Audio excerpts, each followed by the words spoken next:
गुरुर्ब्रह्मा गुरुर्विष्णु गुरुर्देवो महेश्वरः गुरुसाक्षात् परब्रह्म तस्मै श्री गुरवे नमः। ओम शंकरं शंकराचार्यं केशवं बादरायणं सूत्रभाष्य कृतौ वन्दे भगवन्तौ पुनः पुनः। ओम युक्ताहार विकाराय विविक्तस्थलवासिने मलयालयतीन्द्राय ब्रह्मनिष्ठाय ते नमः। ओम कृष्णं कमलपत्राक्षं पुण्यश्रवणकीर्तनं वासुदेवं जगद्योनिं नौमि नारायणं हरिम्। ओम सर्वमंगलमांगल्ये शिवे सर्वार्थसाधिके शरण्ये त्र्यंबके गौरी नारायणि नमोस्तुते। ओम सहना भवतु सहनौ भुनक्तु सह वीर्यं करवावहै तेजस्विनावधीतमस्तु मा विद्विषावहै। ओम शांति हरि ओम तत्सत्। ओम अम्मा नी पादमो आनंद निलयमो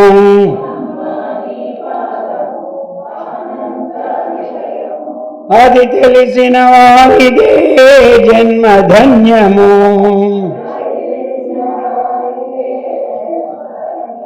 బ్రహ్మాదులు సేవించిన బ్రహ్మాని పాదము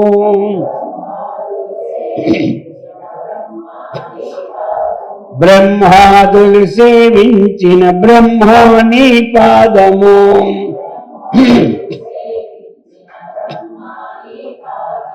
రమాని సేవించిన రమ్యమైన పాదము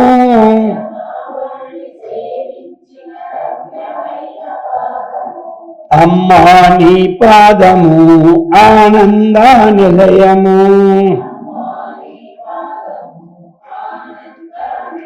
గోపాల కృష్ణ భగవానికి జగదంబ మాతా की सद्गुरु महाराज की हर पार्वती पते हर हर महादेव। पवित्रात्म स्वरूपुलगु प्रियात्म बंधुलारा श्रीमत् शंकराचार्य विरचित श्री सौंदर्य हरि सौंदर्य हरिलो 31వ మంత్రం। चतुष्षष्ट्या तंत्रैः सकलमति संधाय भुवनं स्थितः तत्सिद्धि प्रसव परतंत्रैः पशुपतिः पुनस्त्वं निर्बन्धात् अखिल पुरुषार्थैक घटना స్వతంత్రం తే తంత్రం క్షితితలమవాతీతరదిదం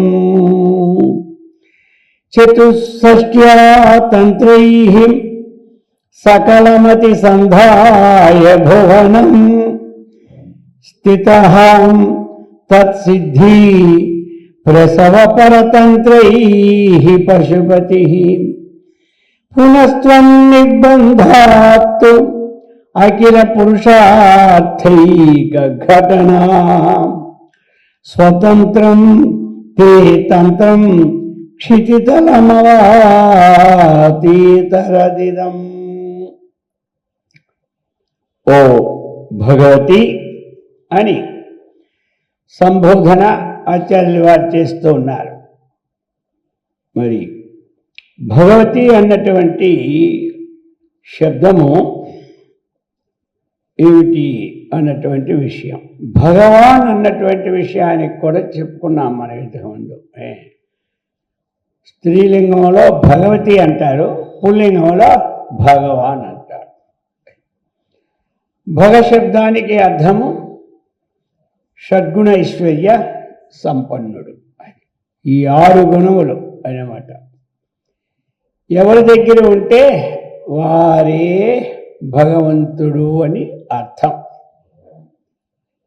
ఏమిటి 6 గుణాలు అంటే ఐశ్వర్యస్య సమగ్రస్య వీర్యస్య యశస్య శ్రియః జ్ఞానయై వైరాగ్యోశ్చైవ షణ్ణాం ఇతి భగ ఈరణ.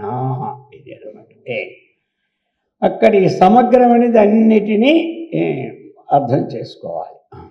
ఐశ్వర్యస్య సమగ్రస్య సంపూర్ణమైన ఐశ్వర్యం ఉండాలి. వీర్యస్య యశస్శ్రేయ సంపూర్ణమైన సామర్థ్యం ఉండాలి. సంపూర్ణమైన కీర్తి ఉండాలి.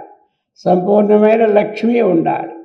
సంపూర్ణమైన జ్ఞానం ఉండాలి. సంపూర్ణమైన వైరాగ్యం, అక్షయ పాత్రలాగా ఎవరెంత తీసుకున్నా నాశం కాకుండా ఉండాలి. అలాగే ఎవరి దగ్గర ఉంటే వారే భగవంతుడు. అంతేగాని ఒక ఊరికి సరిపోయినంత పెట్టినంత మాత్రంలో భగవంతుడని భగశబ్దంలో ఉన్నటువంటి భగవంతుడు అనిపించుకోడు. అర్థమైంది కదా. ఇప్పుడు అందరూ భగవంతుడు భగవంతుడు అని చెప్పేస్తూ ఉంటుంటారు. అందుకని అది ఈ ప్రకారముగా మనకి ఈ భగశబ్దానికి అర్థాన్ని ఇచ్చారన్నమాట. అది మరి అటువంటి భగశబ్దంలో హే భగవతి, హే భగవతి సకల ప్రపంచానికి ఐశ్వర్యాన్ని ప్రసాదించిన తల్లి,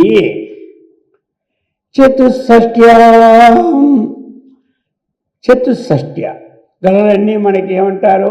చతుషష్ఠి కళలు అంటారు. చతుషష్ఠి విద్యలు అంటారు. విద్యలు చతుషష్ఠి అంటే 64 మహావిద్యలు. ఈ 64 విద్యలతో కూడినటువంటిది ఈ ప్రపంచం అంతా. ఈ ప్రపంచంలో కూడా అనేక తంత్రాలు, మంత్రాలు, యంత్రాలు అన్నీ ఉన్నాయి. అర్థమైంది కదా అన్నీ. కాబట్టి తంత్రము అంటే ఏమిటి? శాస్త్రము అని ఒక అర్థం. తంత్రము అంటే ఉపాయము అని ఒక అర్థం. తంత్రం అంటే శాస్త్రం, తంత్రం అంటే ఉపాయం. కాబట్టి పంచతంత్రము అనే ఒక చిన్న గ్రంథం ఉండేది. అది ఏమిటి? 5 ఉపాయాలు అందులో ఉన్నాయన్నమాట పంచతంత్రంలో. అలాగా ఇక్కడ తంత్రం ఈ చతుషష్ఠి 64 విద్యలతో కూడినటువంటిది మహా. ఇందులో కూడా చాలా విశేషణాలను కూడా వర్ణించున్నారు. సకలమతి సంధాయ భువనం. మరి ఇందులో ఒక్కొక్క తంత్రానికి ఒక్కొక్క సిద్ధి ఇచ్చున్నారు. ఇందులో కూడా మనకి ఒక్కొక్క మంత్రానికి ఒక్కొక్క యంత్రం ఇచ్చి ఒక్కొక్క సిద్ధి ఇచ్చారు. ఈ 100 శ్లోకాలలో 100 సిద్ధులు. ఏ మంత్రము, ఈ 100 మంత్రాలు మనం చదువుతూ ఉంటే ఒక్కొక్క మంత్రానికి ఒక్కొక్కటేనమాట. కాబట్టి అందుకనే ఈ యొక్క సౌందర్యలహరి పారాయణ అందరూ చక్కగా చేస్తున్నారు. మరి ఈ పారాయణ వల్ల ఏమిటి? ఆ 100 సిద్ధులు మనకు లభించడానికి అవకాశం ఉందన్నమాట.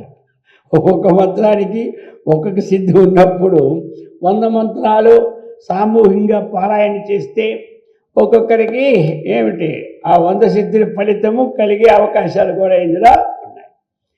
సరే, ఆ సిద్ధికి ఇన్ని వేలు జపం ఎన్నిసార్లు చెప్పినా దానికి 100% వచ్చినా మనకి కనీసం ఒకసారి 100% వచ్చినా చాలు.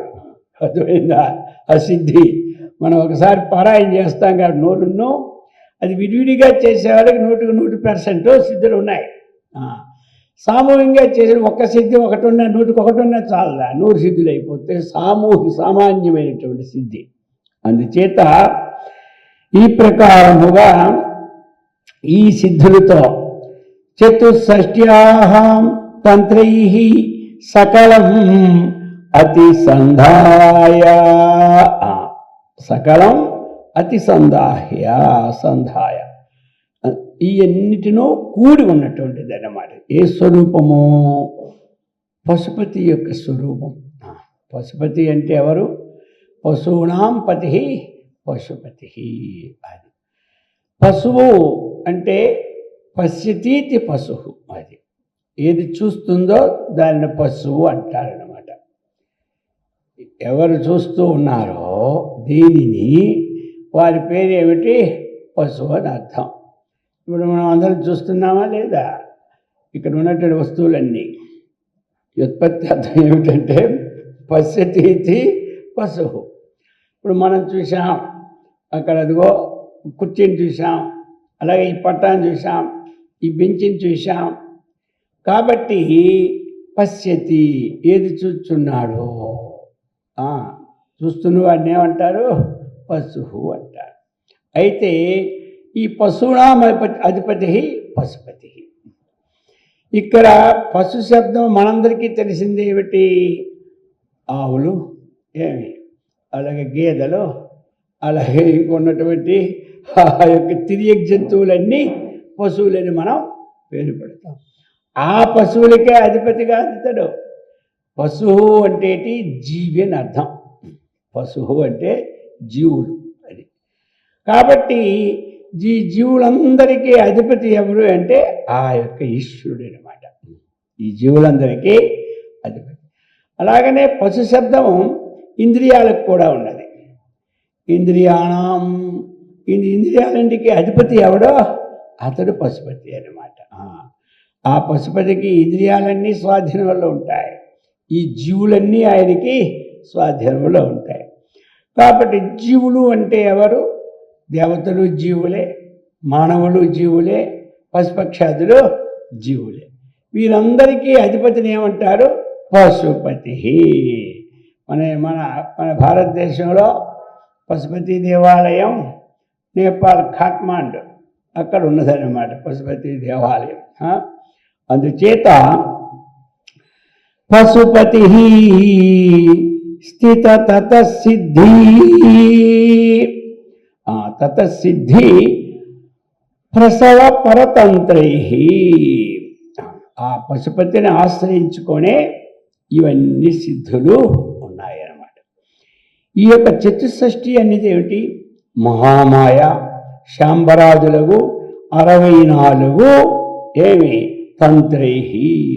ఈ సిద్ధాంతమైన తంత్ర గ్రంథముల చేత భువనం ఈ సమస్త ప్రపంచాన్ని కూడా అతి సంధాయ, ఈ సమస్త ప్రపంచానికి ఇందులోనే అందరూ మోహం అయ్యేటట్టుగా నిర్మించి పెట్టున్నారు. ఇందు నుంచి మన మోహాతీతులం కావాలి. ఉంది కదా. ఈ యొక్క పంచభూతాలు ఏం చేస్తాయి? మనల్ని శరీర నిర్మాణం చేస్తాయి. మళ్ళీ మనం మోహాన్ని కలిగించినవి ఏమిటి? శబ్దము, స్పర్శము, రూపము, రసము, గంధం. మరి ఎవరు సృష్టించారు? పరమాత్మే సృష్టించారు. ఇప్పుడు మనం ఏం చేస్తున్నాం? ఈ వేదాంతాన్ని విని ఆ దైవాన్ని ఆరాధించి ఈ యొక్క శబ్ద స్పర్శ రూప రస తన్మాత్రలన్నిటికీ ఏమవుతున్నాం? మనం అతీతులం అయిపోతున్నాం. ఎందుకు అవుతున్నాము? ఆ శాస్త్రంతోనే సరిపెట్టుకోకుండా ఈ శాస్త్రానికి మనం వచ్చాం కాబట్టి ఇప్పుడు వాటి సంగతులన్నీ మనకు అర్థమవుతుంది.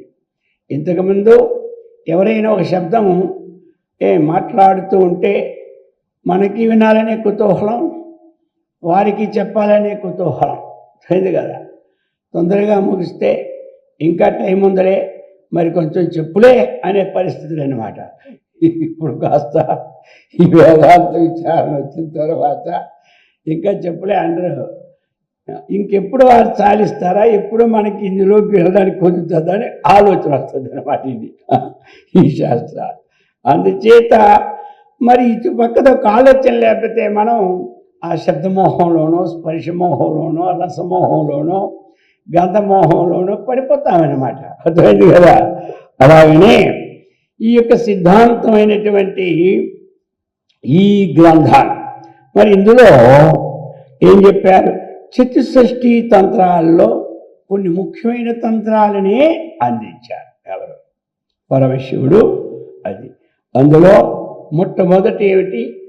మహామాయ అన్నటువంటి మహామాయ అని శాంబరం ఒకటి, యోగిని జాల శాంబరం, తత్వశాంబరం, భైరవాష్టకం, బహురూపాష్టకం, యమలాష్టకం, చంద్రజ్ఞానం, మాలిని, మహాసంమోహనం, వామదృష్టం, మహాదేవం, వాతులం, వాతులోత్తరం, హృద్భేదం, తంత్రవేదం, గుహ్యతంత్రం, కామికం, కళావాదం, కళాసారం, కుండికామతం, మతోత్తరం, మీనాక్షి, త్రోతలం, త్రోతలోత్తరం, పంచామృతం, రూపభేదం, భూతోడ్డామారం, కులసారం, కులోద్దేశం, కులచూడామణి, సర్వజ్ఞానోత్తరం, మహాకాళీమతం, అరుణేశం, అలాగనే మోదినీశం,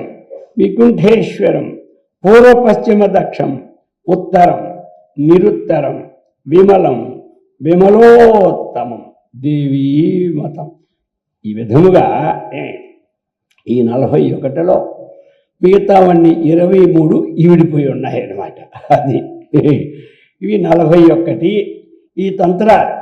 ఈ 41 తంత్రములో అన్నీ ఈ 23 అందులో విడిపోయి ఉన్నాయి కాబట్టి 64 తంత్రాలు విడివిడిగా చెప్పలేదు. అది అందుచేత 64 తంత్రాలులో ఈ 41 తంత్రము విడిపోయింది. ఈ 41 తంత్రములతో ఈ విధక మోహాజాలమైనటువంటిది అన్నమాట ఈ ప్రపంచం. ఇంతవరకు కూడా మరి చక్కగా వినిపించాడు. ఎవరు? పశుపతి. ఆ పరమశివుడు ఈ చతుషష్ఠి తంత్రై సకలం అతిసంధాయ భువనం స్థిత తత్సిద్ధి. ప్రతిదానికి ఒక సిద్ధి ఉన్నటువంటిది. ఈ తంత్రాలన్నీ కూడా ఈ శాస్త్రం ద్వారాగా అతడు అందరికీ చెప్పాడు. అది పార్వతీదేవి అంతా దేవి విన్నది. ఎక్కడ? ఆ యొక్క పరమశివుని దగ్గర ఈ శాస్త్రం అంతా విన్నది. కానీ ఈ శాస్త్రం అంతా కూడా ఇది కేవలము దీని వలన ఇహలోక సుఖములైనటువంటి తత్వమే కనబడుతుంది, కానీ పరలోక సుఖతత్వం ఎప్పుడూ ఇందులో కనబడలేదు. మనం అంటాం కదా, అది 64 అంటే మనం మరికొంచెం తెలుగులో కోటి విద్యలు కూటి కొరక అంటాం. అర్థమైందే. ఉన్న విద్యలు 64 చెప్పినారు వాళ్ళు. దాన్ని అంత చేసి మనం ఇంకెందుకులే ఎన్ని ప్రపంచంలో ఉన్నాయో ఆ విద్యలన్నీ కూటి కొరకే కానీ ఇంకోటి కాదనుకుంటా. అలాగనే మరి వీటిలో కూడా చక్కగా అనేకమైనటువంటి ఉన్నాయి. ఆకాశ గమనాలు, జలస్తంభనాలు, అగ్నిస్తంభనాలు, వాయుస్తంభనాలు, ఇంద్రజాలము, మహేంద్రజాలము ఒకటే. ఇవన్నీ కూడా సాధకుడికి అభీష్టమైన ఫలాలు ప్రసాదించడానికి ఈ యొక్క శివుడు ఇదంతా ఉపదేశించాడు. ఇంత విన్నది అమ్మవారు. దీనివలన సార్థకం ఏమీ లేదు. అర్థమైంది కదా? దీనివల్ల కలిగిన సార్థకం ఏమీ లేదు.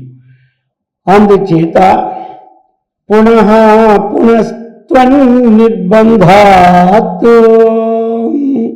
అఖిల ఇవన్నీ ఏం చేస్తాయి అంటే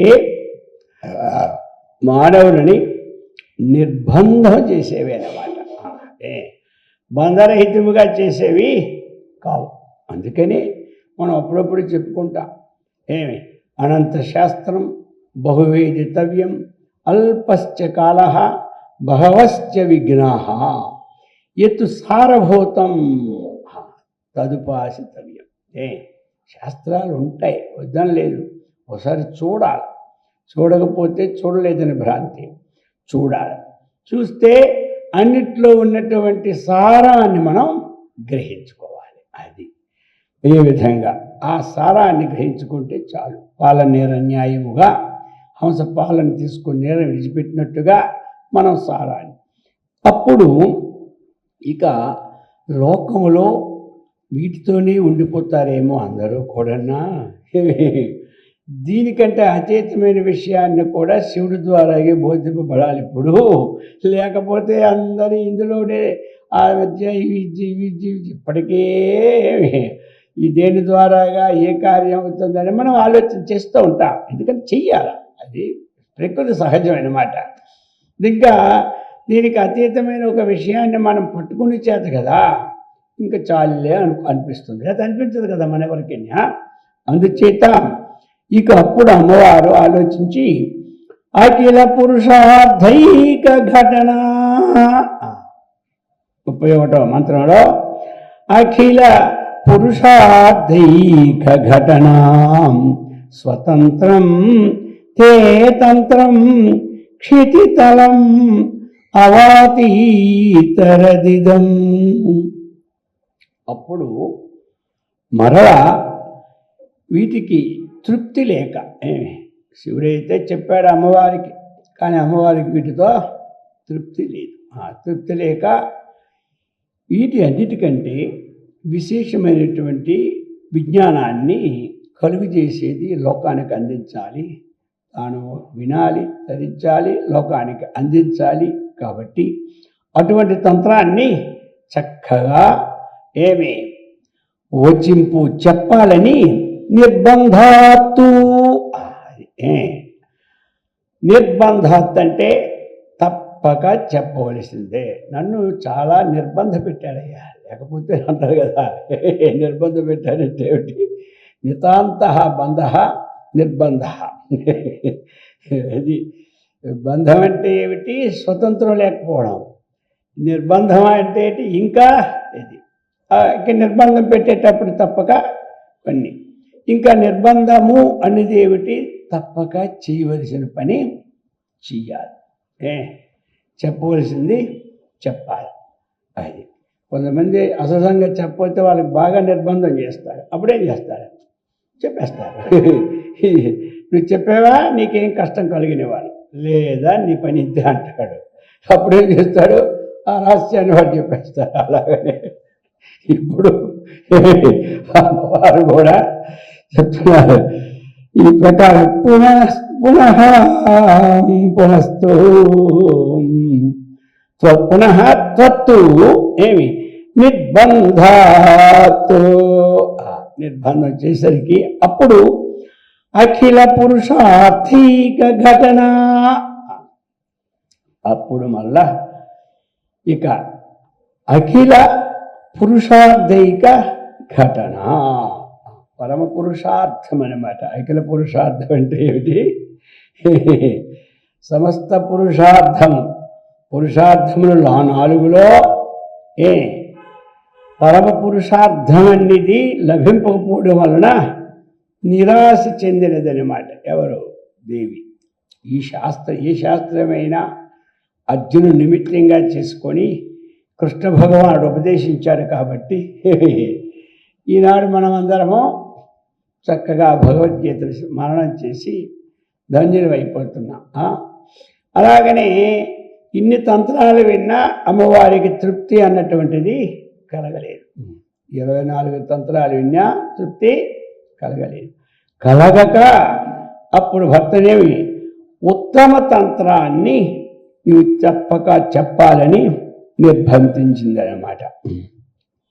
అటువంటి ఏదైతే పరమ పురుషార్థ ఏక ఘటన అన్నటువంటిది తనకు కలుగలేదో ఆ కలగకపోవడం వల్లను మరలా ఉత్తమ తంత్రము, తంత్రం ఈజ్ ఈక్వల్ టు శాస్త్రం అని చెప్పాం కదా, ఉత్తమ శాస్త్రాన్ని వచింపు చెప్పాలని నిర్బంధించితివి అని అంటున్నారు ఆచార్యుల వారు. ఉత్తమ శాస్త్రాన్ని ఏమి చెప్పాలని శివుడిని మీరు నిర్బంధించారు. అప్పుడు ఆ పైని ఆ పైని ఆ పశుపతి ఏం చేశాడు, అప్పుడు మళ్ళీ శాస్త్రాన్ని ధర్మము, అర్థము, కామము, మోక్షము అని ఈ 4 శాస్త్రాన్ని బోధించాడు. అంతవరకు ఏదో ఒక ఉపాయం, ఆ ఉపాయంతో భోగాలు రావడం, అది అనుభవించడం, తన అభీష్ట సిద్ధిని ఈ 64 తంత్రాలని బోధించాడు. బోధించిన తర్వాత వీటి వల్ల తృప్తి లేదు. ఎందుకు తృప్తి లేదు అంటే ఇవన్నీ కూడా ఏమి క్షణికానందాలే కానీ శాశ్వతానందాన్ని ఇచ్చేవి కావు. అందుచేత ఈ ప్రకారముగా ఇప్పుడు ఆ పురుషార్థం వల్ల ముఖ్యముగా చెప్పాలి అంటే స్వతంత్రం తే, వాటికి ఏదైనా ఒకటి చెప్పాలి అంటే ఏమిటి, ఇంకొకరు ఏం చేస్తారు, దానికి తగినటువంటి గ్రంథాలను చూడడము, పెద్దవాళ్ళని ఆశ్రయించడము, ఆ విషయాన్ని సేకరించడము ఉంటుంది. ఇక్కడ దీవిని చెప్పారు, హే స్వతంత్రం తంత్రం. ఇంకా వారికి ఏముంది, పరమాత్మకి అసాధ్యమైన కార్యమే లోకంలో లేదు.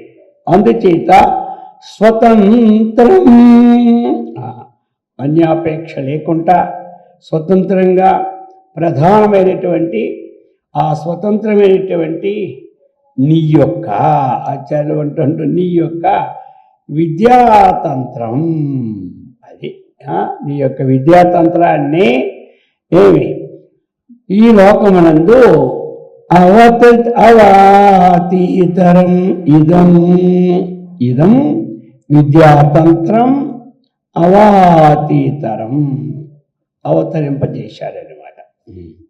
అప్పుడు ఇక అక్కడి నుంచి మిగతా ఎన్ని శాస్త్రాలు, ఇప్పుడు వ్యాసుల వారు కూడా రాశారని గ్రంథాలు, వారు కూడా చివరికి ఏమిటి చిత్తశాంతి లేకపోతే నీవు ఆ భగవంతుని ఏకాకారంగా భావించి భజన చేయమన్నారు, అద్వైత భావించమన్నారు.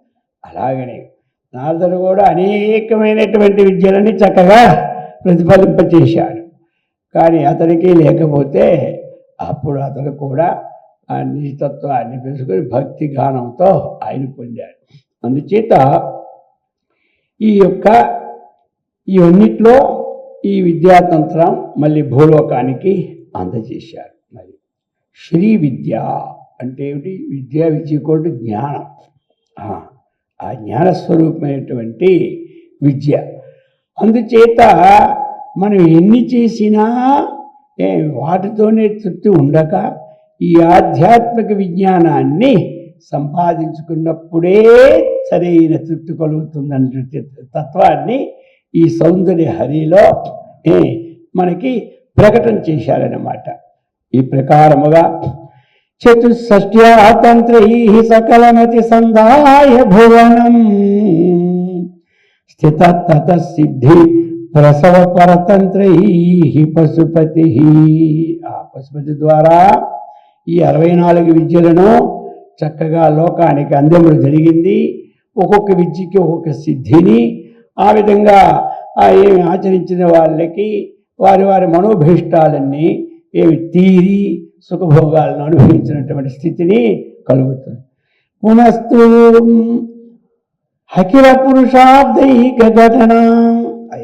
ఈ అన్నిటికీ పరమ పురుషార్థమైన సాధనం ఇందులో లేదు కదా, అటువంటి ఘటన ఇది సంభవించలేదు కదా ఈ తంత్రాల్లోనని అమ్మవారు పునః పశుపతిం నిర్బంధాత్, ఆయన నిర్బంధించినందువల్ల చెప్పాలని అతడు స్వతంత్రంగా అటువంటి పరమ పురుషార్థమైన మోక్షమును, మానవుల ఆచరించిన ధర్మాలని, అర్ధకామాలని ఎంతవరకు ఉండాలి విషయాల్ని చక్కగా బోధించారు.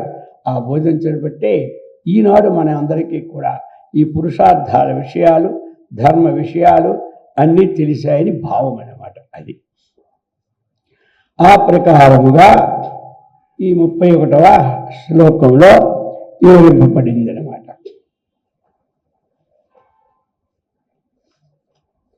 ఇప్పుడు 32వ మంత్రం. శివశక్తి కామక్షితి తథా రవిశీతకరణః స్మరోహంసః శక్రస్తదను చ పరామహరహరయః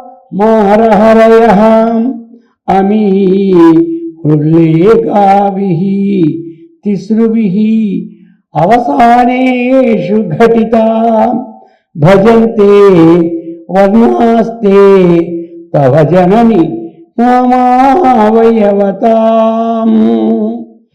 శివశక్తి కామః క్షితిరథః రవిశీతకరణః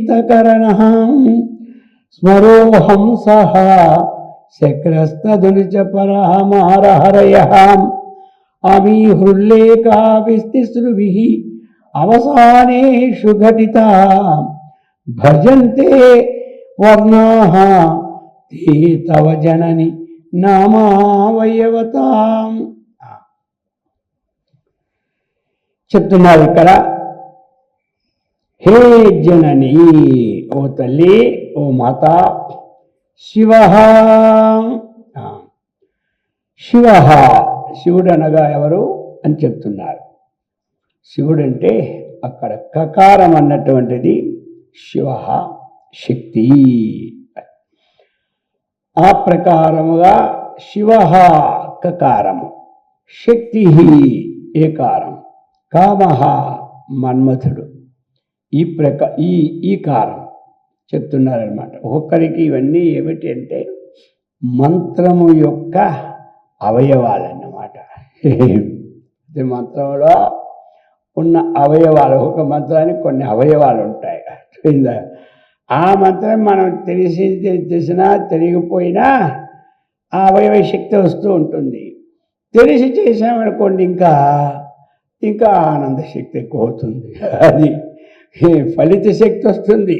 తెలియచేసినా తెలియకపోయినా, ఎలా అగ్నిని ముట్టుకుంటే తెలిసి ముట్టుకున్నా తెలియక ముట్టుకున్నా అది కాలుతుందో, అలాగా ఏదైనా మంచి కానీ చెడ్డ కానీ తెలిసి చేసినా తెలియకపోయినా వస్తుంది. అదేమిటి అయితే ఇక్కడ ఏం చెప్తున్నారు, శివ కకార.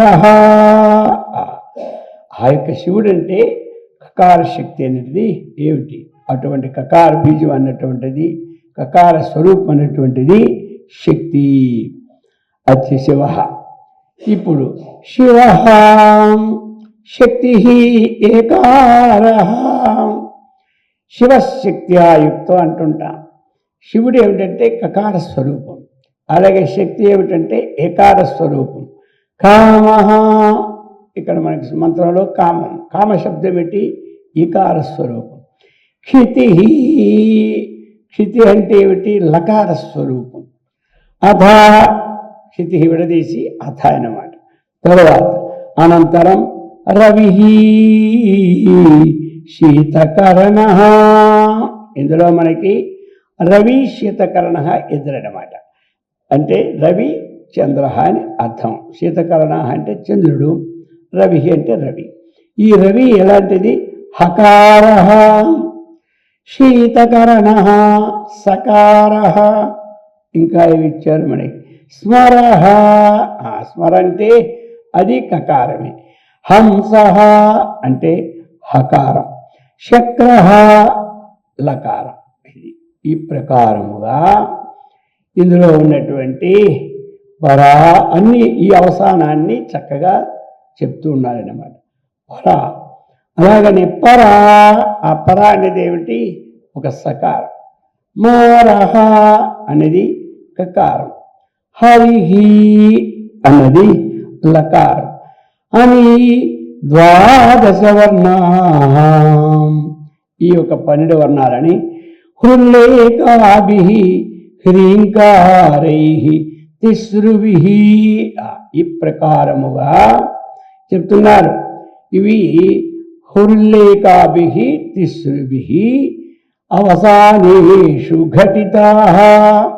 వీటిని మనం ఈ విధంగా 3 సార్లు అన్నమాట ఉల్లేఖన. ఒక మంత్రాన్ని స్మరించేటప్పుడు ఈ మంత్రం ఎన్నిసార్లు చదవాలి, ఎన్నిసార్లు చదువుకుంటుంటాం కదా, అలా సామాన్య రూపంలో ఆ విధంగా చదవాలని ఏమిటి. ఇక ఇది చెప్తుంది ఏమిటి? పరాశక్తి అని చెప్పుకున్నాం. మారహ మన్మధుని చెప్పుకున్నాం కకారమని. హరిహి విష్ణువుని లకారం. అమి ఇటువంటి 12 వర్ణాలు కూడా త్రిస్రుభిః హ్రీంకారముడి చేత, ఈ హ్రీం అన్నటువంటి బీజాక్షరంతో వాటిని మనం వర్ణించాలి. ఈ ప్రకారముగా అవసానేషు ఘటితాః, అవసాన ఘటితాః చక్కగా అవసానము అంటే ఏమిటి? విరామం అని అర్థం అన్నమాట. అవసానం అంటే అక్కడ ఒకదానికి విరామం వచ్చినప్పుడు ఆ వర్ణాలలో హరింకారం అన్నటువంటిది యోజన చేస్తూ వర్ణించాలని. ఈ ప్రకారముగా ఇదంతా ఏమిటి? ఈ యొక్క త్రిపుర సుందరి అన్నటువంటి మంత్రం యొక్క అవయములుగా విశేషాలన్నమాట. కాబట్టి అటువంటి నిన్ను తెలియజేసే విధానమంతా ఈ ప్రకారముగా తెలియచేస్తున్నారు. నిన్ను తెలియచేసే విధానం ఇది. అమ్మవారి యొక్క స్వరూపమహిమను తెలియజేసినటువంటి విధాన మంత్రము ఇదే అన్నమాట. ఈ ప్రకారముగా ఇందులో మనకి ఏమిటి అంటే ఇవన్నీ కూడా అన్ని శక్తులతో కూడి ఉన్నటువంటి అమ్మవారు. ఇటువంటిది మనము చక్కనైనటువంటి ఈ ప్రకారమైన భావనతో మనం చక్కగా సేవిస్తే ఆ అమ్మవారి యొక్క దివ్యానుగ్రహము శీఘ్ర ఫలము లభిస్తుందన్నమాట. ఇక్కడ మరి ఫలము అన్నటువంటిది మనోభావనతో ఉంటాయి. ఫలం అనేది మనోభావనతో ఆధారపడి ఉంటుంది. ఫలం మన మనస్సులో భావన ఏ పని చేసినా మనకి ఆ పని యొక్క ఫలము వద్దు అనుకున్నాం అనుకోండి, అప్పుడు దానికి ఏమిటి? అంతఃకరణమని సిద్ధి అన్నటువంటి సిద్ధి 2 కలుగుతాయి. ఒకటి అలాగనే ఫలము మనము అభిష్టంగా చేసిన అది సిద్ధిస్తూ ఉన్నది వాళ్ళకి. అలాగే ఒక జ్ఞానులు ఉంటారు, రాగులు ఉంటారు, విరాగులు ఉంటారు. కొంతమందికి ఏమిటి? అనుష్ఠానం చేయాలని కోరుకుంటారు ఎవరికైనా కొంతమందిగా. ఆ అనుష్ఠానంలో వారి మనోభీష్టం ఏమిటి? తన ఆత్మోద్ధరణ కావాలి అని భావంతో చేసేటప్పుడు ఆ భావాన్నే యద్భావం తద్భవతి అన్నటువంటి ఇంతకీ ఈ మంత్రస్వరూపము ఏమిటి? అమ్మవారి యొక్క మంత్రం యొక్క అవయవాలునిగా తెలియపరుస్తుంది అన్నమాట. ఇది ఈ విధంగా ఇంతవరకు మనకి చెప్పారు.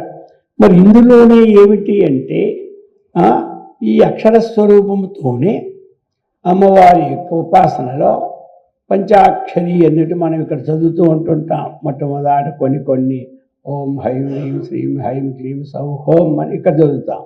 అలాగనే కొంతమంది కయ్యేల హ్రీం అసకల హ్రీం సకల హ్రీం అని ఇందులో విడదీసి ఈ అవయవాలని ఒక పంచదశి మంత్రంగా, ఒక పంచదశాక్షరి మంత్రంగా చెబుతూ ఉంటుంటారన్నమాట. ఇందులో అందుకు పంచదశి అంటే ఒక 15 అక్షరాలు కొంతమంది ఆ విధంగా ఈ ప్రకారంగా నిర్మిస్తూ ఉంటారు. ఇవన్నీ కూడా అమ్మవారి ఉపాసనకు అర్థవంతములైనటువంటివి, శీఘ్రఫలదాయకులైనటువంటివి. అందుచేత ఇదంతా ఆ మంత్రం యొక్క అవయవ స్వరూపము అన్నటువంటి విషయాలని మనకి అందజేశారు. ఈ విధంగా అందజేసి ఇక ఇప్పుడు 33వ మంత్రం. ఇప్పుడు 33వ మంత్రాన్ని చూసుకోండి. స్మరం యోనిం లక్ష్మీం త్రితయమిదమాదౌ తవ మనోః నిధాయైకే నిత్యే నిరవధి మహాభోగరసికాః భజంతి త్వాం చింతామణి గుణనిబద్ధాక్షవలయాః శివాగ్నౌ జూహంతః సురభిః ఘృతధారాహుతిశ్యతైః స్మరం యోనిం లక్ష్మీం త్రితయమిదమాదౌ తవ మనోః నిధాయ ఏకే నిత్యే నిరవధిక మహాభోగరసికాః భజంతి త్వాం చింతామణి గుణనిబద్ధాక్షవలయాః శివాగ్నౌ జుహ్వంత సురభిఘృతధారాహుతిశ్యతైః. అందులో కకారం లేనట్టుంది. నిరవధిక అనే దగ్గర కకారం అనేది పెట్టుకోవాలి. కాబట్టి ఇక హే నిత్యే అని సంబోధన చేస్తున్నారు అమ్మవారికి. ఈ నిత్య అనేది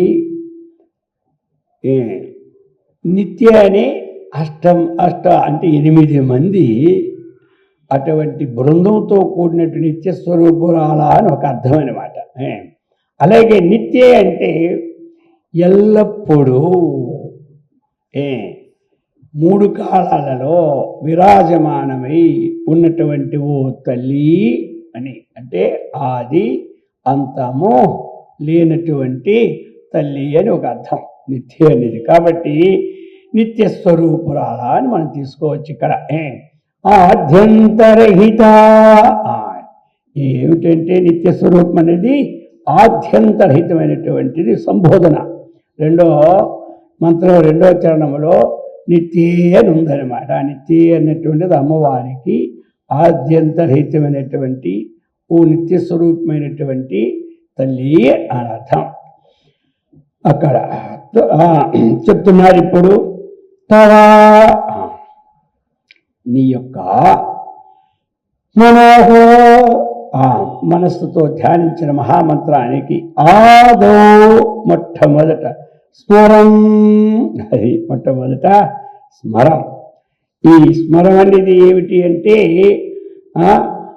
స్మరం అంటే ఏమిటి? ఇక్కడ స్మరించడం అని ఒక అర్థం. అంటే ఇది కామరాజు బీజం అన్నమాట. ఇది మొట్టమొదటిది స్మరం అనేది అనగా కామరాజుని యొక్క బీజం.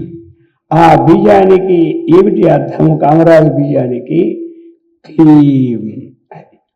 అందుకని మొట్టమొదటి క్లీం అనే ఉచ్చారణ స్మరా. అది చెప్తున్నారన్నమాట. స్మరం ఆ విధంగా యోనిం. ఆ యోనిం అంటే ఎవరు? ఆ భువనేశ్వరి యొక్క ఆ బీజం, అది హ్రీం అన్నమాట. ఒకటి క్లీం, ఇంకోటి హ్రీం, ఇది అనమాట. ఆ విధంగా లక్ష్మీం, ఇంకోటి ఏమిటి? శ్రీం బీజం. క్లీం బీజం ఒకటి, హ్రీం బీజం ఒకటి, అలాగనే శ్రీం బీజం ఒకటి. ఇది చెప్తున్నారు. స్మరం యోనీం లక్ష్మీం త్రితయం. ఈ 3. ఆదో తవ మనః మనో. మొట్టమొదట నీ యొక్క ఆ మంత్రాన్ని చక్కగా ధ్యానించినప్పుడు మనస్సులో ఈ ఒక్కటి స్మర. ఏది మొట్టమొదటి స్మర ఏమిటి? కామబీజం. అది కామబీజం అని దాన్ని ఏమంటారు? క్లీం అని. అలాగని యోని బీజం, ఆ భువనేశ్వరిని యోని బీజంగా తీసుకుంటారు, దానిని హ్రీం అని. అలాగనే లక్ష్మీం, అలాగే శ్రీ బీజాన్ని లక్ష్మిగా తీసుకొని ఇదం, ఇదం అంటే ఈ మూడింటిని నిధాయ సమకూర్చుతారు. కొంతమంది ఈ విధంగా ఈ మూడింటిని, కొంతమంది ఏమిటి అంటే ఈ బీజాక్షరములోనే ఆ మంత్రభావము స్వరూపభావం ఉందని ప్రత్యేకంగా మళ్ళీ అమ్మవారి నామాన్ని తీసుకోరు, బీజాక్షర జపమే చేస్తారు. ఇది అనమాట. కొంతమంది ఇప్పుడు మనకి ఇందులో మొట్టమొదటి ఏం చెప్పుకున్నాం? క్లీం చెప్పుకున్నాం, హ్రీం చెప్పుకున్నాం, తర్వాత ఏమిటి? శ్రీం చెప్పుకున్నాం. మరి ఇప్పుడు ఈ మూడింటిని జపం చేస్తారు. ఇలా జపం చేసి అమ్మవారి అనుగ్రహానికి పాత్రలు. మళ్ళీ అమ్మవారిని ఓం పేరు పెట్టి అనవలసింది లేదు, కొంతమంది పేరు పెట్టి చేసుకోవచ్చు. ఇప్పుడు అది మన యొక్క ఏంటి బీజాక్షరం ఇచ్చిస్తున్నాయి, అమ్మవారి పేరే లేదనుకుంటే ఓం హైవ్రీం శ్రీం శ్రీ లలితాదేవి నమః అనుకోవడమే. ఓం హైవ్రీం క్లీం చాముండాయై పిచ్చే, అందులో కూడా ఓం హైవ్రీం క్లీం చాముండాయై పిచ్చే, అది ఇలాగే ఉంటాయి. కొంతమంది ఏమిటి బీజాక్షరి, ఒక్కొక్కరు ఒక్కొక్క బీజాక్షరిని పఠిస్తారు. కొంతమంది హ్రీం అంటే అదే ఇంక దేవి, అందులో అంతా విడిపోయి ఉంది కాబట్టి దానికి సంబంధమైనటువంటి అభీష్ట ఫలానికి బీజంలోనే అంతా ఒక బీజాక్షరంలో అమ్మవారి స్వరూపము ఉంది, ఆ ఫలసిద్ధి ఉంది, ఆ నామము అందులో ఉంది. అది కాబట్టి ఇప్పుడు మనం కొన్ని దగ్గర ఐం అంటాం, ఐం అనేసరికి ఏమిటి? ఆ సరస్వతీదేవి బీజం. అయ్యో ఐం సరస్వతి దేవి అయిన మహా అని అనుకుంటారు, కొంతమంది ఇంకే దేవి అనుకోరు. ఐం అన్నటువంటి సరస్వతి స్వరూపమే కాబట్టి ఇంకా మళ్ళీ ఉచ్చరించకుండా ఐం ఐం ఐంతోనే వెళ్తారు. అలాగని శ్రీం అనేది లక్ష్మీ బీజం కాబట్టి ఆ యొక్క శ్రీం స్వరూపూతే మనసులో భావించుకొని ఇలా కొంతమంది సిద్ధిని పొందిస్తారు. అది చెప్తున్నారన్నమాట. ఈ విధముగా కొందరు ఏమి ఈ విధంగా నిధాయ ఈ మూడింటిని ఉంచుతారు. నిధాయ కాబట్టి స్మరం యోనిం లక్ష్మీం త్రితయం ఇదం ఆదో తవ మనోహో. ఆదో మొట్టమొదట హే నిత్యే, ఆదో అంటే మనం ఒక జపము ధ్యానము ఏదో కూర్చొని సమయంలో మొట్టమొదట తవ నీకు చక్కగా మనస్సులోను ఈ విధమైన నిధాయ. ఏం నిధాయ? ఆ యొక్క ముందు చెప్పిన బీజాక్షరిని చక్కగా ఉంచి ధ్యానం చేస్తూ ఉంటారు చాలామంది. ఆ విధంగా ధ్యానం చేసి వారి యొక్క అభీష్ట ఫలాన్ని సిద్ధి పొందుతారు. అక్కడ వచ్చి ఇప్పుడు అంటున్నారు ఏకే. ఏకే అంటే మరికొంతమంది, ఏకే అంటే మరికొంతమంది అన్నమాట. మరికొంతమంది ఏం చేస్తారు? నిత్యే నిరవధిక మహాభోగ రసికా. అది ఈ మహాభోగానికి ముందు ఉంటాయి విశేషణం. ఇది ఏమిటంటే కొంతమంది నిత్యాన్ని సంబోధన అయిపోయింది. ఏకే నిరవధిక మహాభోగ రసికా. అది నిరవధిక మహాభోగం. ఈ యొక్క వీళ్ళందరూ ఈ బీజాక్షరాలు కొంతమంది పఠించిన తర్వాత ఆ మనోభీష్టముల యొక్క ఫలానికి ఒక అవధి ఉంటుంది. ఏముంటుంది? అవధి ఉంటుంది అన్నమాట. అది అవధితో కూడుకున్న భోగమే కానీ అవధిని మించిన భోగం కాదు. అది మనం స్వర్గలోకం వెళ్ళాం, ఒక అవధి అంతే. అక్కడ ఎంతవరకు ఉందో అంతవరకే. ఇంకా తర్వాత అక్కడ ఆ భోగమే అంతే. ఇంకా కైలాసంలో ఉన్నది ఒక పెద్ద భోగం ఉంది, రావాలంటే అక్కడ రాదు. అదైందా? అక్కడ వరకే. కైలాసం పోయినారు, వారంతవరకు ఏది ఏ భోగాన్ని అనుభవించిన యోగం ఉందో అక్కడ ఉన్న ఫండమెంటలీ అంతే. అక్కడి నుంచి మళ్ళీ వైకుంఠంలో ఏది ఉందో ఇది రాదు, అవధులు అనమాట ఇవన్నీ కూడా. అందుకని ఇక్కడ ఏమిటయా నిరవధిక. కొంతమంది ఆ నిరవధికమైనటువంటిది, ఒక అవధి లేనటువంటిది మహాభోగ రసికాహ. ఆ మహాభోగం అనేది ఏమిటి? అఖండమైనటువంటిది, అపరిచ్ఛిన్నమైనటువంటిది, ఏమి గొప్పదైనటువంటిది, నిత్యమైనటువంటిది, ఆనందదాయకమైనటువంటి రసికాహ, రసజ్ఞులు కొంతమంది. అదనమాట. వారు కూడా ఇటువంటి స్వరూపాన్ని చక్కగా కీర్తిస్తారు, చక్కగా ఉంటారు. కానీ వాళ్ళ భావము అవధితో సంబంధం లేదు. ఇక్కడి నుంచి మనం ఈ లోకంకి వెళ్ళిన అవధే, లోకాంతరంగా కాకుండా నిరవధికమైనటువంటి. ఇక్కడ మహాభోగ రసిక అంటే విషయభోగ రసిక కాదు ఇక్కడ, అర్థమైంది కదా? దాని ముందుండి చూడాలి, నిరవధిక మహాభోగ రసిక. సామాన్య భోగ రసికలు అందరికీ కూడా ఇంతే ఒక ఉంటుందన్నమాట. ఇది అఖండమైనటువంటి బ్రహ్మానంద రసిక అని అర్థం అన్నమాట. అది అక్కడ పదం. అటువంటి రసజ్ఞలో ఆ అనుభవాన్ని పొందిన వాళ్ళు ఏమిటి? వాళ్ళు అటువంటి యోగీశ్వరులు అన్నమాట. వారు పరమయోగీశ్వరులు అంటారు వారు. ఇక వారేంటి? చింతాత్వాం చింతామణి గుణ నిబద్ధాక్ష వలయా భజంతి. వాళ్ళు ఏమిటయ్యా అంటే అటువంటి యోగీశ్వరులు ఏమిటి? చింతామణుల యొక్క అటువంటి చింతామణులు రత్నాలుగా కూడినటువంటి అటువంటి గుణనం, దానితో కూర్చబడినటువంటి అక్షవలయా, వాళ్ళు నాశము కానటువంటి మాలలు గలవారి ఉంటారు. ఇప్పుడు మనం వేసుకునే మాలలు అన్నీ కూడా సాయంకాలానికి వాడిపోతాయి, లేకపోతే ఇంక 2 రోజులు పోతే వాడిపోతూ ఉంటుంటాయి. వీరు అటువంటి మాలలు కాదు, అక్షవలయా, అక్షమాలుడు లేక చింతామణులను పేరు పొందినటువంటి గుణ నిబద్ధ. గుణం అంటే త్రాడు అనమాట. గుణము అంటే త్రాడని అర్థం. అటువంటి దారమునందు కూర్చబడినటువంటి ఏమి అక్షవలయా, అక్షమాలు కానీ, అలాగే పద్మబీజములు తామరపూసలు కానీ, అలాగని చింతామణుల రత్నములు కానీ, వారు మాలికలు గలవారై ఏం చేస్తారు? శివాగ్న్యో, ఆ యొక్క జుక్వంత, వారు ఆ శివాగ్ని యందు హవనం చేస్తారు. జుక్వతి అంటే హవనం చేయడం అనమాట.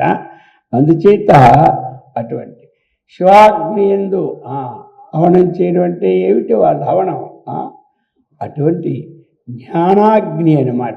అది అక్కడ శివాగ్ని అంటే ఆ జ్ఞానాగ్ని స్వరూపంలో. అందుకనే ఇందులో కూడా మనకి 4వ అధ్యాయంలో కూడా హవనాలు చేస్తారని కొంతమంది ఆత్మ సంయమ యోగాగ్నౌ జుహతి భాస్వతి అని అన్నారు.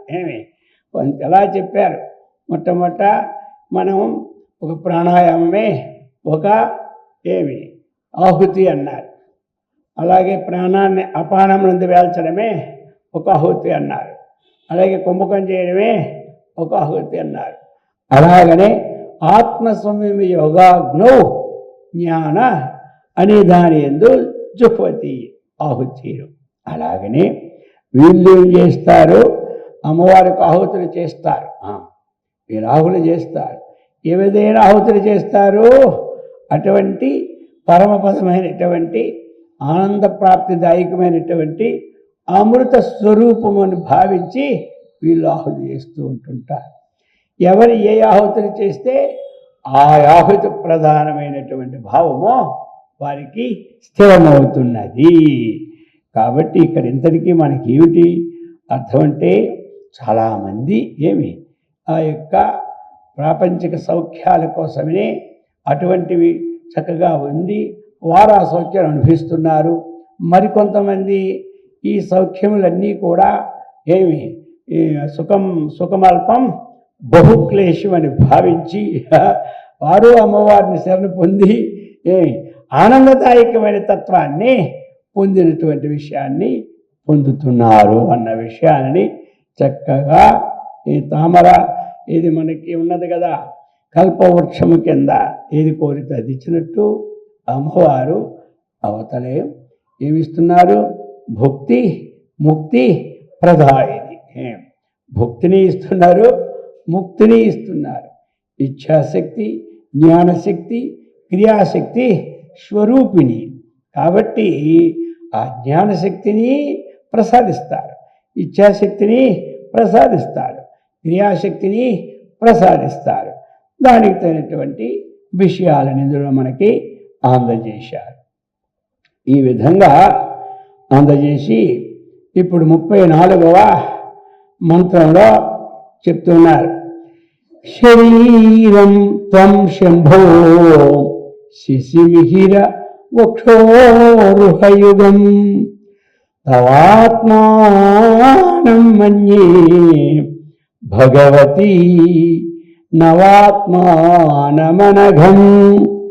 అతశేష శేషీత్యయం ఉభయ సాధారణతయా స్థిత సంబంధో వాం సమరస పరానందపరయో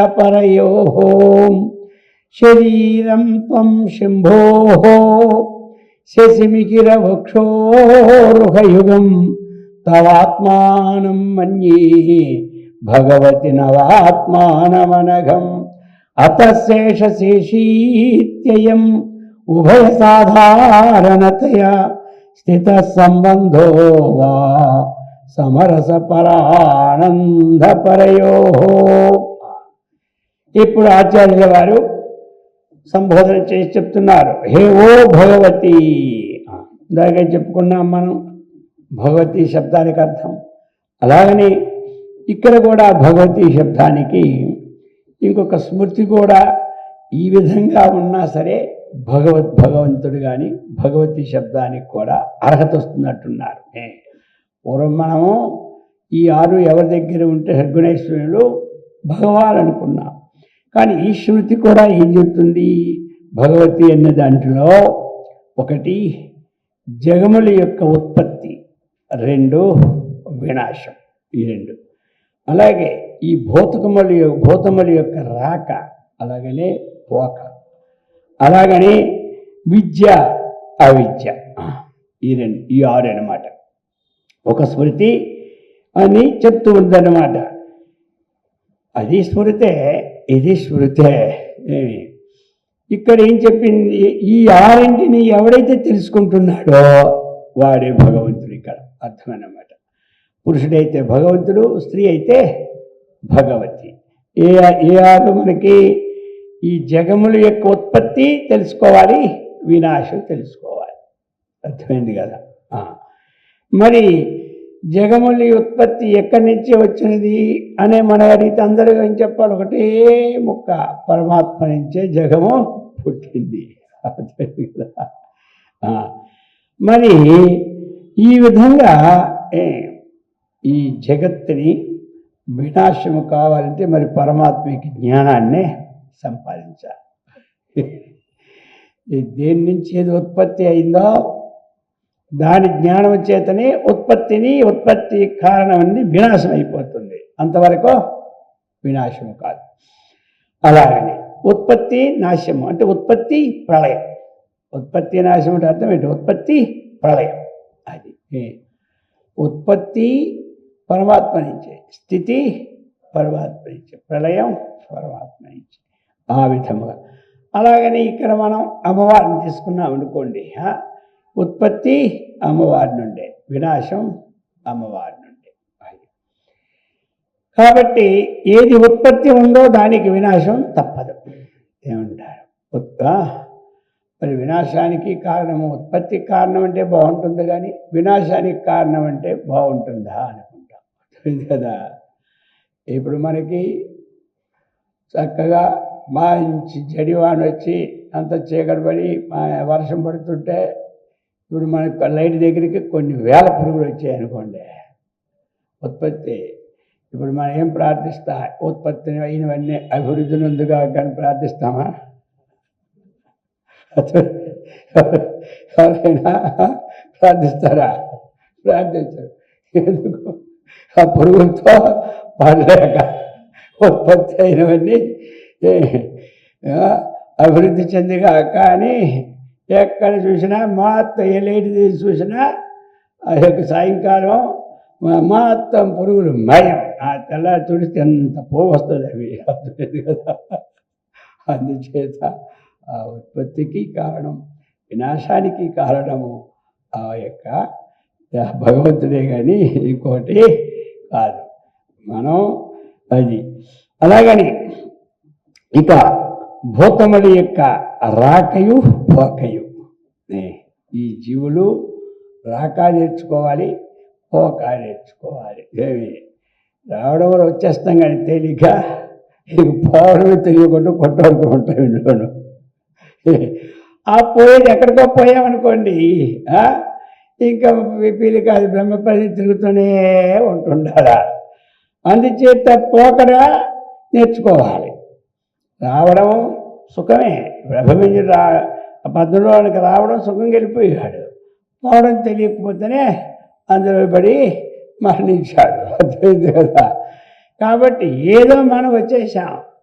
ఇప్పుడు ఆ పోకడే మనం ఇప్పుడు ఏం చేస్తున్నాం? ఈ శాస్త్రం ఎక్కడికి పోవాలి? అందరం రావడం వచ్చినాం, ఇప్పుడు ఎక్కడికి పోవాలి మనం? ఇప్పుడు మన ఇల్లు మనకు తెలుసు కాబట్టి పోతూ ఉన్నాం, మన ఊరు మనకు తెలుసు కాబట్టి పోతూ ఉన్నాం. మరి ఇప్పుడు ఏమిటైంది?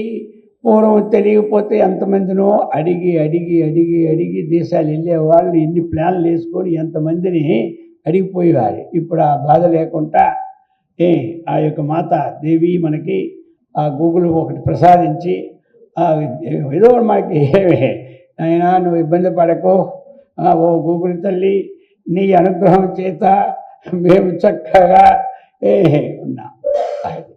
ఇప్పుడు ఆ గూగుల్ ఎంతవరకంటే ఈ మార్గాన్ని తెలుపుతుంది అన్నమాట. అలాగా అది ఎక్కడ ఇల్లు, ఎక్కడ అడ్రస్సు, ఏవిది అది తెలుపుతారు. మరి అంతవరకు పోయి రావడానికి గూగుల్ ఉందా కదా, సంతోషపడతాం మనం. మరి ఈ శరీరం మనకి ఎక్కడి నుంచి వచ్చింది? ఈ శరీరం విడిచిపెట్టిన తర్వాత మళ్ళీ మనకి ఎక్కడ పోవాలా అన్నదానికి ఈ వేదాంతం అనే గూగుల్ను పట్టుకోవాలి. అర్థమైందా? అలాగని ఈ వేదాంతోపదేశకులైన మార్గదర్శులను గూగుల్గా పట్టుకోవాలి. అది అందుచేత ఇది అందుకు చెప్తున్నారు ఇక్కడ ఈ స్మృతిలో ఈ విశేషమైనటువంటి ఉత్పత్తి వినాశాలు, భూతముల యొక్క రాక పోక. మూడవది విద్య అవిద్య. ఈ ఆరోగ్యం ఎవరైనా వచ్చున్నారో వాడే భగవంతుడు, భగవతి అన్నటువంటి స్మృతి వలన ఇది చెప్పుకొచ్చారు ఒక స్మృతితో. అందుకు విద్య ఉండాలి, విద్య తెలుసుకోవాలి, అవిద్య తెలుసుకోవాలి. మనం ఒక నిర్ణయించుకున్నాం, 1 2 3 4 5 6 7 8 9 10 ఈ క్రమంగా మనం నేర్చుకున్నాం కాబట్టి విద్య అంటే జ్ఞానం అన్నమాట. అది ఇప్పుడు మనకి తెలిసిపోయింది. 1 అంటే ఇలాగుంటుంది, 2 అంటే ఇలాగుంటుంది, 3 అంటే ఇలాగుంటుంది, 4 అంటే ఇలాగుంటుందని జ్ఞానం. ఈ జ్ఞానాన్ని ఏమంటారు? విద్య. ఇప్పుడు ఒక ఆయన వచ్చాడు, ఇలా 4 రాశాడు, ఇదంతా అన్నాడు అంటే అది 7 అన్నాడు ఆయన. ఇప్పుడు ఎవరు ఒప్పుకుంటాడండి? ఎవరు ఒప్పుకోడు. 4ని 7 అంటే అజ్ఞానం, 7ని 4 అంటే అజ్ఞానం. జ్ఞానం ఏదో తెలుసుకోవాలి. అర్థమైంది కదా. ఏ జ్ఞానం అది? మనము వ్యవహారానికని పెట్టుకున్నటువంటి జ్ఞానం. మనం ఒక పండు ఉంది, ఇది యాపిల్ పండు అని పేరు పెట్టుకున్నాం. ఇంకో పండు ఉంది, ఇది జామ పండు అని పెట్టుకున్నాం. ఇంకో పండు ఉంది, సపోటా పండు అని పెట్టుకున్నాం. అందుకనే మనకి ఏవో కొన్ని షాంపులీగా పూర్వం 1వ తరగతి చదివేటప్పుడు ఆ బొమ్మలు వేసి ఇది యాపిల్ పండు అని, ఇది దానిమ్మ పండు, ఇది బొంగరం అని, ఇది పలకని, ఇది పడవని ఏమే నేర్చుకున్నాం. అది జ్ఞానం.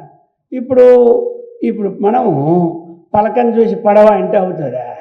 పక్కోడు అంటాడు, వీడు అజ్ఞానం రాణిస్తాడు. ఏమంటా ఆ పడవని చూసి పలక అంటే అవుతుందా? అవదు. అది అందుకని ఉన్నటువంటి వస్తువుని యథార్థంగా దాని నామరూపాలు తెలుసుకోవడం, అది ఒకటి. అలాగనే ఈ వ్యవహారికములో కూడా జ్ఞానాన్ని జ్ఞానంగా తెలుసుకోవాలి, అజ్ఞానాన్ని అజ్ఞానంగా తెలుసుకోవాలి. పారమార్థికంలో కూడా విద్యను జ్ఞానాన్ని జ్ఞానంగా తెలుసుకోవాలి. వ్యవహారిక జ్ఞానము, పారమార్థిక జ్ఞానం రెండు కదా మనకి. జ్ఞానంచ ద్విధం పూర్తం, వ్యవహారికం పారమార్థికంచ. దాన్ని ఏమంటారు? లౌకికం పారమార్థికంచ. లౌకికం విద్యకులటు వ్యవహారికం, పారమార్థికం. దానిని ఏమన్నది ఉపనిషత్తు కూడా? ఒకటి పర, రెండవది అపర. తత్రాపర ఋగ్వేదో యజుర్వేదో సామవేదో హ్యధర్వణ. అలాగనే శిక్ష వ్యాకరణం కల్పో ఛందో జ్యోతిషమితి నిరుక్తం. ఈ విధంగా మనకి వేదము వేదాంగాలు ఈ రెండు అపరాజ్ఞానం. అపరాజ్ఞానం అంటే లోకానికి సంబంధించిన జ్ఞానాన్ని ఏమంటారు? అపరాజ్ఞానం. ఇక పరాజ్ఞానం, తత్ర పరా యయా అధిగమ్యతే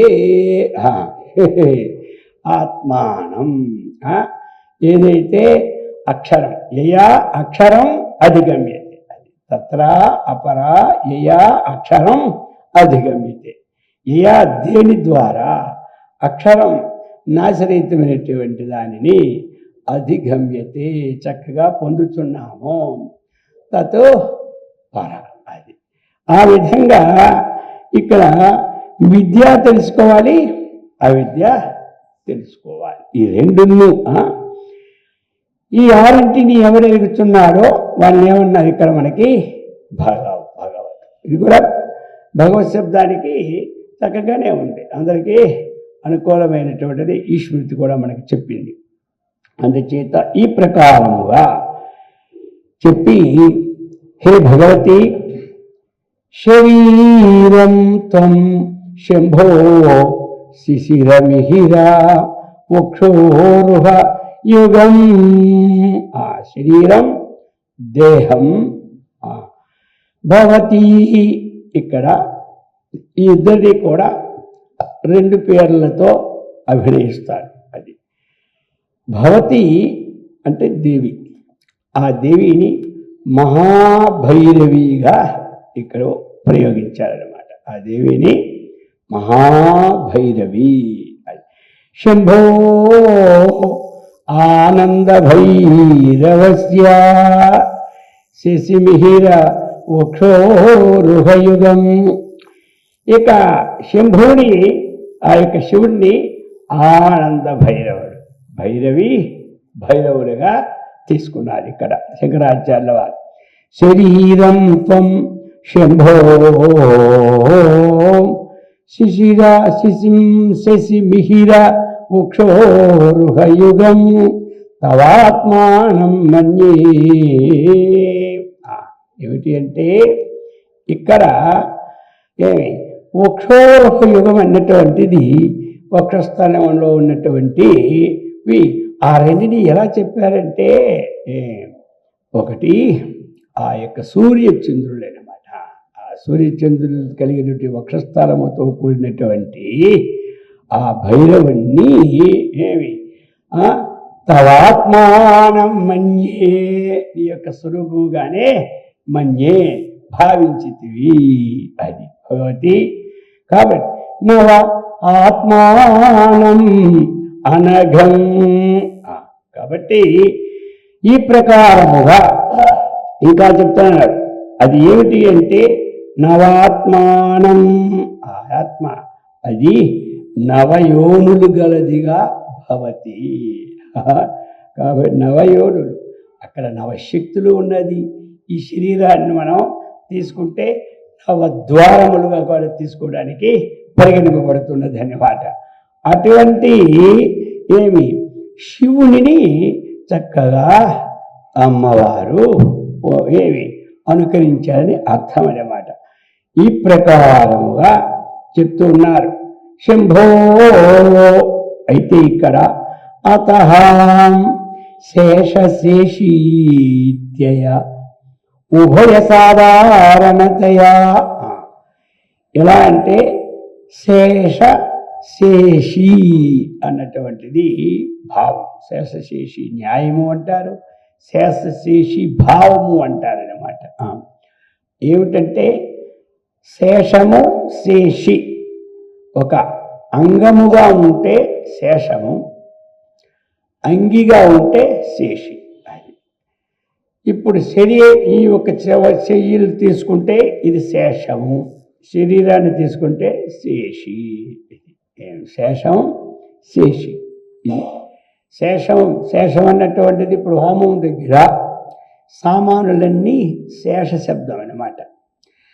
ఆ హోమం ఏదైతే ఉన్నదో మొత్తం అది శేషి అన్నమాట.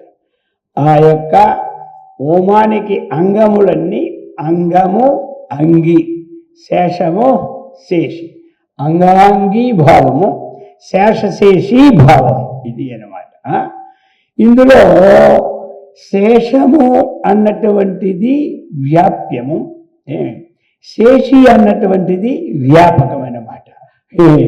అటువంటి అతః ఎలాగా శేషశేషీతి అయం ఉభయ సాధారణతయా స్థిత సంబంధో వాం సమరస పరానంద పరయో.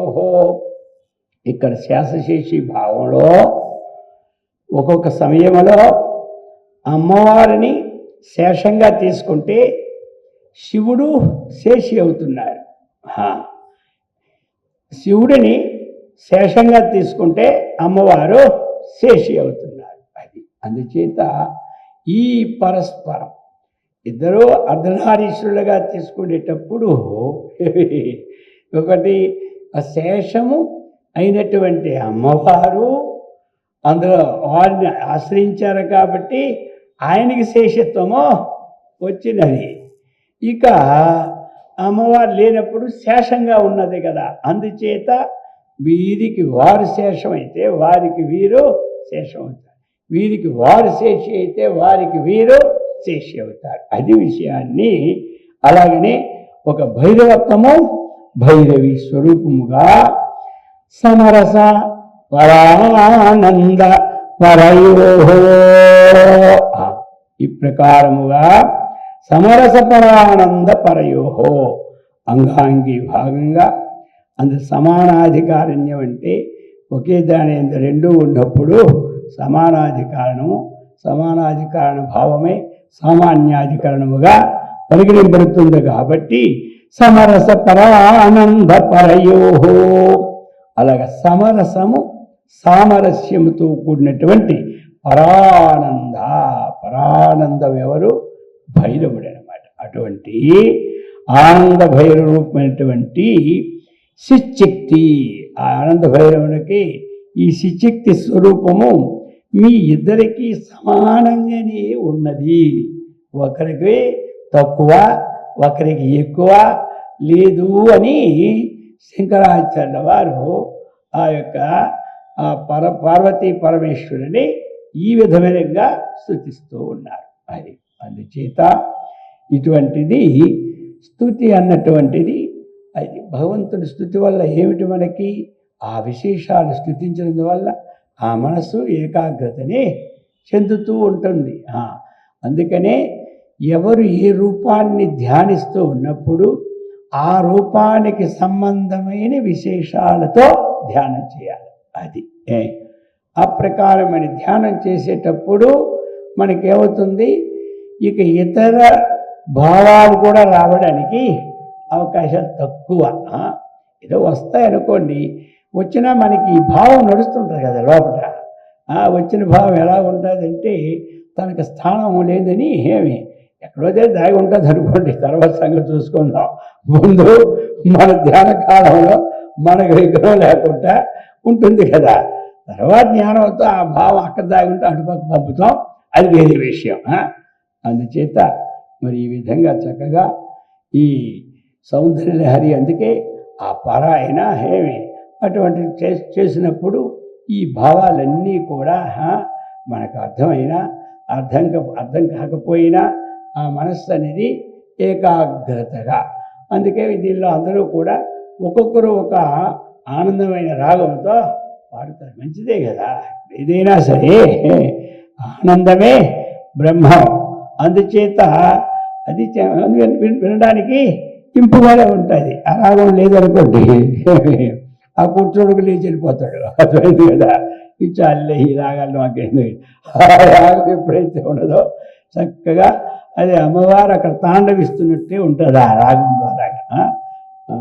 అందుకే మరి ఇప్పుడు చాలా దగ్గరలో కూడా ఈ సౌందర్యలహరి అమ్మవారిని ప్రార్థిస్తూ ఉన్నారు. ఎందుకంటే ఇన్ని రహస్యాలు అందులో ఉన్నాయి కాబట్టి ఆ రహస్యాల్లో మనకి తెలియకపోయినా ఆ శక్తి పాస్ అవుతుంటుంది. తెలియకపోయినా, తెలిసిపోయినా హరిను 2 అక్షరములు హరించును పాతకములు అనేటట్టుగా అది. అందుచేత మరి అటువంటి అందరికీ కూడా ఆ భక్తితత్వం ఏకాగ్రతను, ఆ విధంగా ఆ యొక్క శక్తితత్వమైన జ్ఞానాన్ని కూడా అందరికీ ఇచ్చి సదా రక్షించుగాక. ఓం సహనావతు సహనౌ భునక్తు సహ వీర్యం కరవావహై తేజస్వినావధీతమస్తు మా విద్విషావహై. ఓం శాంతి శాంతి శాంతి.